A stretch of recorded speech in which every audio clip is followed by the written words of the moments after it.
अस्सलाम वालेकुम and welcome to Kamar designer channel. आप देख रहे हैं 3D studio max video rendering. आज के ट्यूटोरियल में हम कवर करेंगे कि आपने जो स्टोन लगाना है आपके गैराज में या आप लगाना चाह रहे हैं तो उसको आपने मटेरियल को कैसे बनाना है और उसको कैसे इम्प्लीमेंट करना है और उसको यूवी मैप के थ्रू आपने कैसे कंट्रोल करना है।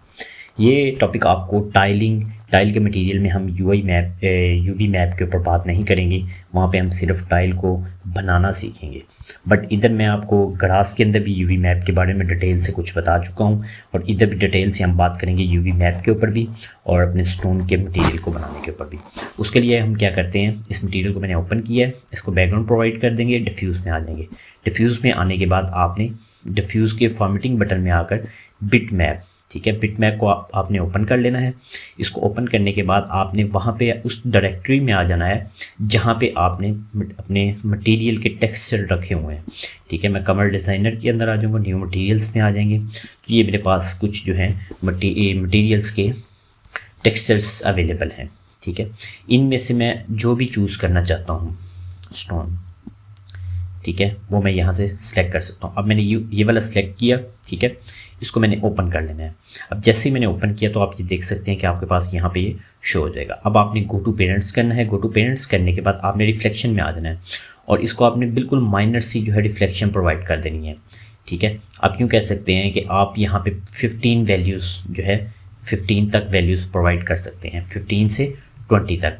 मैंने इसको भी 7 थी, इसको मैंने 15 किया और इसको भी मैंने 15 कर दूंगा और यहाँ पे भी मैंने 15 कर दिया। इसको आप ओके कर देंगे। उसके बाद आपने ये इसके साथ है हाईलाइट ग्लोसीनेस, इसको हाईलाइट ग्लोसीनेस को आपने ऑन कर देना है। ठीक है, इसको आपने कर देना है 0.9। आपने इसको 0.9 करके एंटर किया, आपने देखा थोड़ी सी उसमें रिफ्लेक्शन आ गई। अब चूँकि जो आपका मार्बल होता है, ठीक है, इसके अंदर ग्लोसीनेस जो है वो आपका धुंधलापन होना ज़रूरी है। इसको भी मैं 0.9 करके एंटर कर दूँगा। अब ये इसको थोड़ा सा धुंधला कर दिया। अब मैं रिफ्रैक्शन में आ जाऊँगा। ठीक है, रिफ्रैक्शन में आने के बाद इसकी मैं ग्लोसीनेस को 0.9 कर दूँगा। जैसे ही मैंने इसको रिफ्रैक्शन प्रोवाइड की, अब अगर आप देखेंगे कि आपको ये वैल्यूज़ नहीं शो ऑफ हो रही, आप इसकी वैल्यूज़ और कम करें, 0.7 कर दें। ठीक है, अब आप देखें इसके अंदर क्या चेंजिंग्स आई हैं। अब इसमें चेंजिंग क्यों नहीं आ रही, क्योंकि आपने रिफ्लेक्शन की वैल्यू भी 0 है। इसको मैं अगर 5 कर देता हूँ, ठीक है, आप देखेंगे इसमें थोड़ा माइनस सी चेंजिंग आ गई है। ठीक है, अभी मैं इसको 0 ही करने लगा क्योंकि इसमें हमें ज़रूरत नहीं है। अब मैं इसकी अगर रिफ्लेक्शन ग्लोसीनेस को जो है ना 0.75 एंटर करता हूँ, आपने देखा इसके अंदर थोड़ी सी और क्लियरनेस आ गई, रिफ्लेक्शन थोड़ी सी और आ गई इसके अंदर।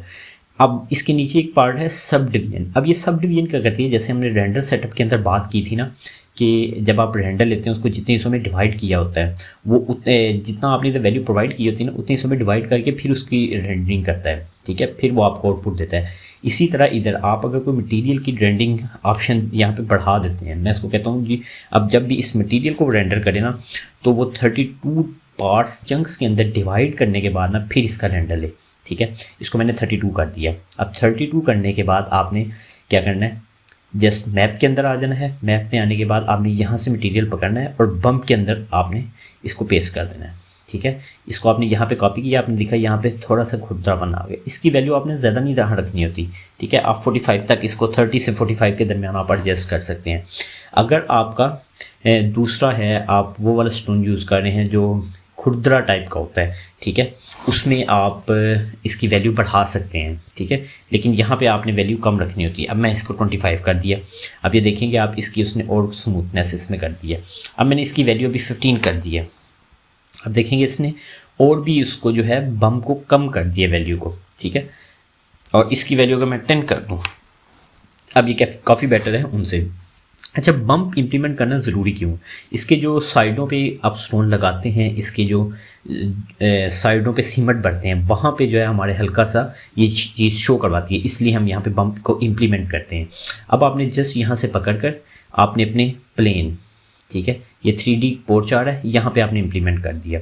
इसको मैंने ये 4th ऑप्शन है show standard map view port, यहाँ पे क्लिक किया, आप देख सकते हैं कि उसने इसको शो करवा दिया। अब मैंने अपने इस व्यू में आ जाना। अब मैं वीडियो फिजिकल के अंदर, अब अगर मैं कैमरा को मूव करता हूँ ना तो मेरे कैमरे की सारी सेटिंग और एडजस्टमेंट ख़राब हो जाएगी। ठीक है, इसको सेव रखने के लिए हम क्या करते हैं, हम पर्सपेक्टिव व्यू में चले जाते हैं। पर्सपेक्टिव व्यू के लिए हम क्या करते हैं, P प्रेस करते हैं। P प्रेस किया, Alt W मैंने प्रेस कर लिया। इसको मैं क्लोज़ कर दूँगा।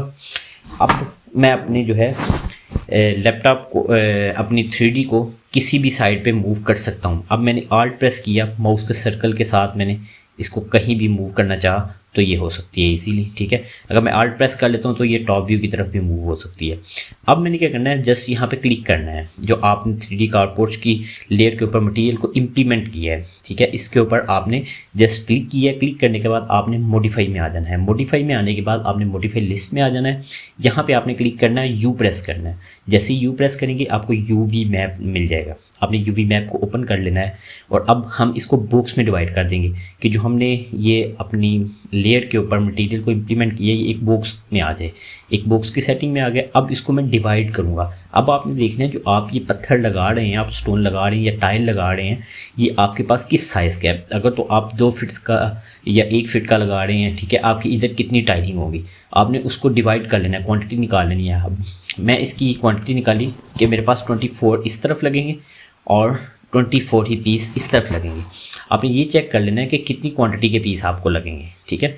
जैसे ही मैंने ये सिलेक्ट कर लिया कि मेरे पास इतने पीस लगेंगे, अब मैं अगर इसकी साइजिंग थोड़ी मे बी चेंज भी होती है, मैं इसको कहता हूँ ये जो है 18 होनी चाहिए या ये 24 हो, और ये मेरे पास एक साइड से मेरा स्टोन का साइज़ 18 है, ठीक है, या 12-18 का भी मिलता है, 12-24 का भी मिलता है। मैंने इसको 12-24 का पत्थर लगा दिया, ठीक है। उस हिसाब से मैंने इसकी डिवाइडिंग की। अब मेरे पास आपने देखा कि यूवी मैप के थ्रू आपने इसकी टाइलिंग कर ली है। अब आपकी एडजस्टमेंट होगी। आपने जस्ट फिर यहाँ पे क्या करना है, सी प्रेस करना है। जैसे ही सी प्रेस करेंगे तो आपके पास जो कैमरे की सेटिंग हुई हुई है वो दोबारा से आपको कैमरा में ले आएगा। ये आप देख सकते हैं वीडियो फिजिकल कैमरा के अंदर दोबारा ले आए। जैसे मैं पी प्रेस करता हूँ यहाँ पे आपके पास क्या आ जाता है, पर्सपेक्टिव, यानी ये पर्सपेक्टिव व्यू में आप मॉडिफाई करके अपना काम कर सकते हैं। आप कैमरे की सेटिंग ख़राब नहीं होगी। अब मैं सी प्रेस करूँगा तो यहाँ पे वीडियो फिजिकल आ जाएगा। अब आप इसका रेंडर लेंगे। अब रेंडर लेके आप चेक करेंगे, जैसे ही आपने उसके प्लेन के ऊपर अपना मटेरियल को इम्प्लीमेंट किया उसके बाद आपकी बिल्डिंग की जो ब्राइटनेस है वो भी थोड़ी कम होगी। यानी उसके ऊपर हर कलर मैंने कहा था इस पर डिपेंड करता है, इस पर इफ़ेक्ट करता है। जैसे ही आपने ये इम्प्लीमेंट किया आप देख सकते हैं कि वो इस पे इफ़ेक्ट कर रहा है। तो आज के लेक्चर में आपने सीखा कि कैसे आपने स्टोन को बनाना है, उसको इम्प्लीमेंट कैसे करना है। यूवी मैप को हमने थोड़ा सा डिटेल के अंदर देखा कि यूवी मैप से हम अपने टाइल्स की डिवाइडिंग कैसे करते हैं। अल्लाह हाफिज़।